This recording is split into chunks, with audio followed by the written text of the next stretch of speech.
Are retail buildings safe to own? I am Tim Diesel. I am commercial real estate consultant, and this is one of the questions that I received from a fan, and I really appreciate it, and I wanted to make a video to answer the question in detail. So are they safe to own? Yes.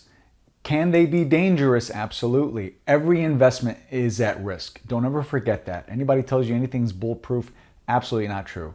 There's a lot of deals I tell people stay away from right now, or even anytime, right? You just never know. It's all about cash flow. It's all about production. What can I get out of this property?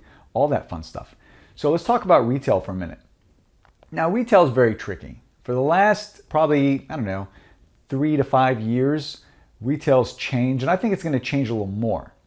And here's the interesting part. Suppose you have a 10-unit shopping center, and it's a retail strip building, and let's keep it very simple. It's just 10 separate units. Well, there are some businesses that don't belong there. And we've seen this. Some of you guys, maybe you've been driving down the road and you see a couple of businesses there and you're wondering, I wonder how they make any money. Well, I saw a security shop, and they sell security equipment, and they are closed. Their doors are closed, but you can buy everything online. Well, the interesting thing is they have a 5-year lease, and so they have a couple more years left on their lease, I suppose. And sooner or later, there's going to be a lot of stores like that. Now, there's some stores that I do like. I like food. I like a barber shop. I like services that you actually have to walk into. So everybody knows I hate shoe stores and clothing stores and things like that, because you could have those delivered to your house, try on the clothes, and then just return them. So there's really no need for an actual location, right? But if you have something where maybe you need to have like an insurance shop, right? You're selling business insurance or something, you need to have one location. Like a real estate office, you have to have a location. I think it's a law.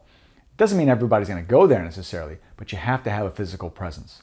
So there's a lot of businesses that you can see belong there.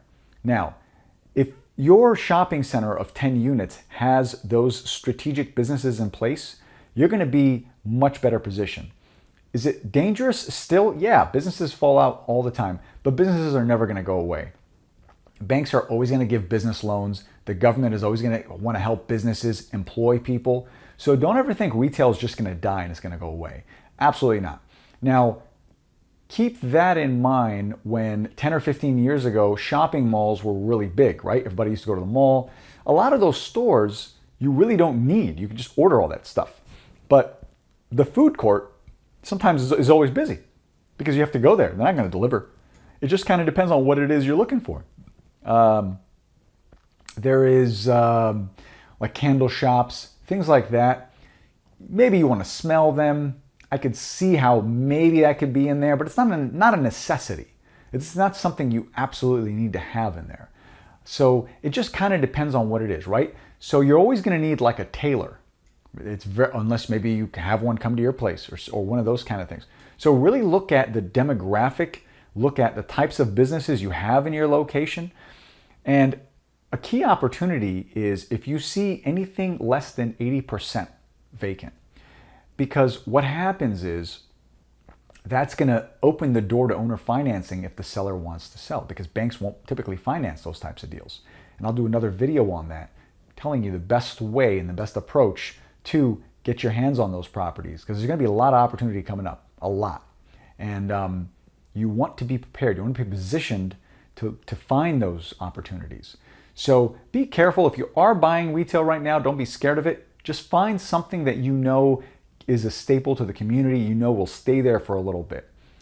Stay away from deals that are kind of you're not sure of.